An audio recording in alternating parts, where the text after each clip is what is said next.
Hello everybody and welcome back to another video. Today, Spider-Man Homecoming trailer just dropped.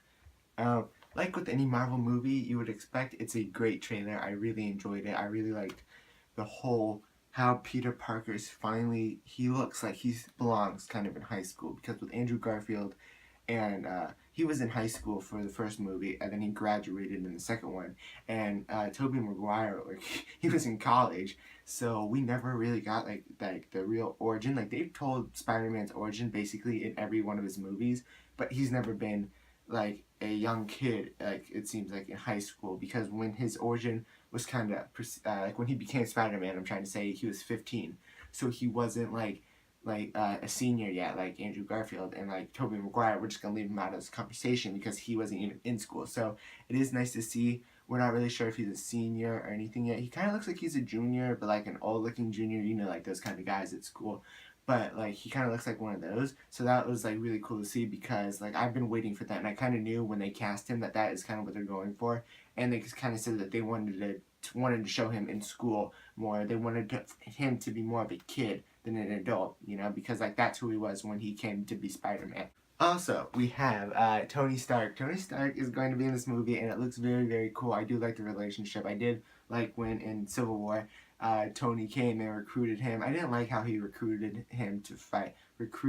Recruited him. I don't like how Tony Stark wanted him to be a part of his rivalry with, Captain America. I didn't like how, he was just like trying to get, kids involved, sort of, because like he was even younger in Civil War, and I didn't like that. He was just kind of like using him for his power. But in this one, it seems more like a mentor.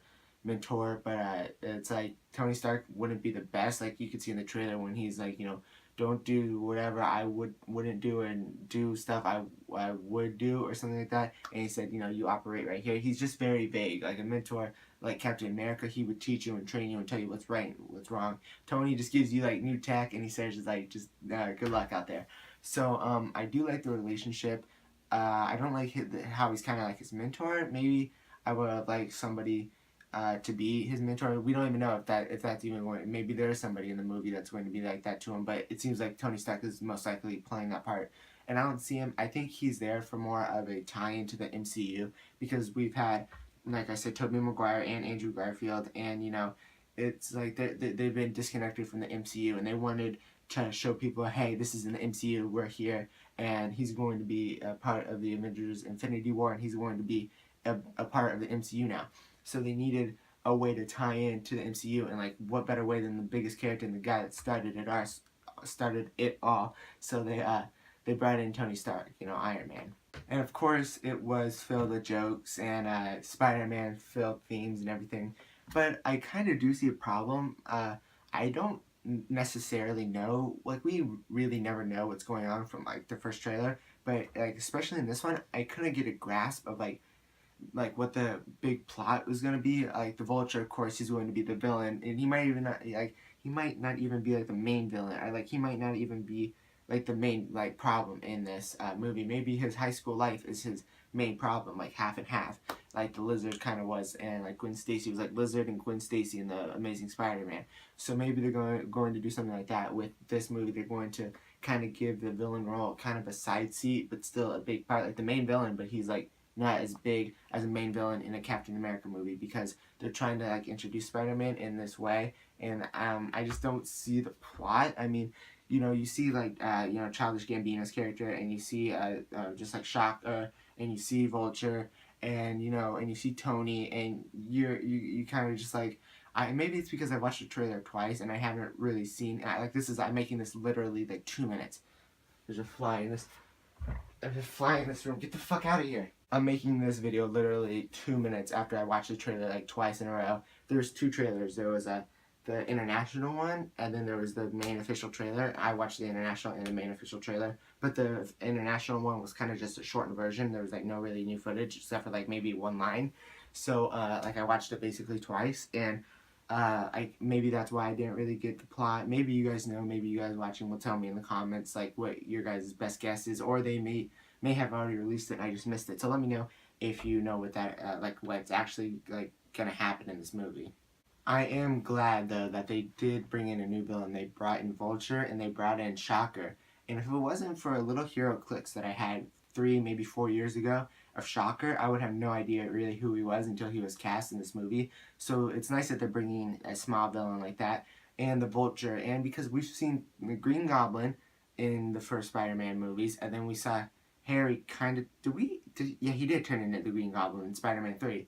So, and then in Amazing Spider-Man 2, we got Harry as Green Goblin again, but we never saw Norman Osborn's Green Goblin. So it would be weird if they didn't, even though it's like Batman and the Joker, like those are the two main guys, it's the main rivalry. If they brought in Green Goblin, that would just be really shitty to do, and I really think that would have brought just like the hype down for it. Since they're doing a villain that we've never seen before, I think that it's going to really help this movie out. And Michael Keaton is doing the Vulture, and he looks pretty cool as the Vulture. People might not like the high-tech suit. There might be some old comic nerds that are just like wanting to see like the original suit with just like the big white feathers right here and the stupid costume. I didn't want to see that.